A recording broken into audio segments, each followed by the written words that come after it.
क्या आपको लगता है कि आपको क्रिएटिव बनने के लिए कोई खास टैलेंट चाहिए? सच ये है कि सिर्फ एक ट्रिक जान लो तो कोई भी कमाल का आइडिया ला सकते हो। ज्यादातर लोग सोचते हैं कि क्रिएटिविटी कोई जादुई तोहफा है, लेकिन हकीकत बड़े आइडिया सिर्फ एक सिंपल प्रोसेस से आते हैं। पुराने आइडियाज को नए तरीकों से मिलाकर। आपको यकीन नहीं हो रहा तो चलिए एक कहानी सुनिए। स्टीव जॉब्स ने न टच स्क्रीन बनाई, न फोन, न ही इंटरनेट। उसने बस इन तीनों को जोड़ दिया और आईफोन बन गया। उसने पुरानी कहानियों से आइडिया लिया और उन्हें नया रूप दिया। यहाँ तक कि आइंस्टाइन ने भी पूरी तरह कुछ नया नहीं बनाया। उन्होंने पुराने फिजिक्स थ्योरीज को जोड़ा और रिलेटिविटी बनाई। तो अब सवाल ये है, आप ये कैसे कर सकते हैं? यही है असली ट्रिक, और ऐसे काम करती है ये ट्रिक। स्टेप नंबर 1, ऑब्जर्व करो बेमिसाल तरीके से।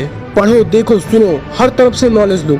जितनी ज्यादा जानकारी आपके पास होगी उतनी ज्यादा डॉट्स आप कनेक्ट कर सकते हैं।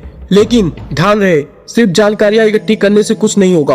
पहले कुछ बनाना शुरू करो, भले ही कुछ सिंपल ही क्यों ना हो, वरना सब बेकार है। अगर आप कंज्यूम करते रहोगे तो क्रिएट कुछ नहीं कर पाओगे। स्टेप नंबर 2, हर दिलचस्प आइडिया लिखो।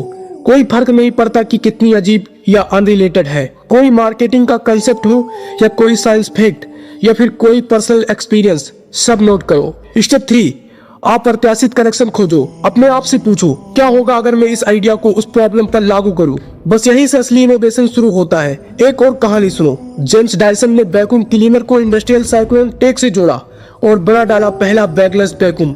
देखा, पैटर्न साफ है। क्रिएटिविटी ओरिजिनलिटी की नहीं, रिकॉम्बिनेशन की होती है। और सबसे बढ़िया बात, इंस्पिरेशन का इंतजार मत करो, बस आइडिया जमा करो और आपस में जोड़ने की कोशिश करो। चलो एक एग्जांपल लेते हैं। मान लो आपको एक पॉडकास्ट बनाना है। अक्सर पॉडकास्ट कहाँ रिकॉर्ड होते हैं? कमरे में, सही ना? और ब्लॉगिंग कहाँ होती है? बाहर, कुदरत के बीच, खुले में। क्या कभी किसी को जंगल में या किसी पुराने खंडहर में पॉडकास्ट रिकॉर्ड करते देखा है? शायद कोई करता हो, लेकिन बात यह है, आपको क्रिएटिव बनने के लिए कोई खास टैलेंट की जरूरत नहीं, बस एक सिस्टम चाहिए जो काम करता हो। तो अगली बार जब आप सोचे मुझसे नहीं होगा, तो याद रखना, टैलेंट नहीं, तरीका जरूरी। तो आपको ये वीडियो कैसी लगी कमेंट करके जरूर बताएं, और ऐसे मोर वीडियोस के लिए सब्सक्राइब करें।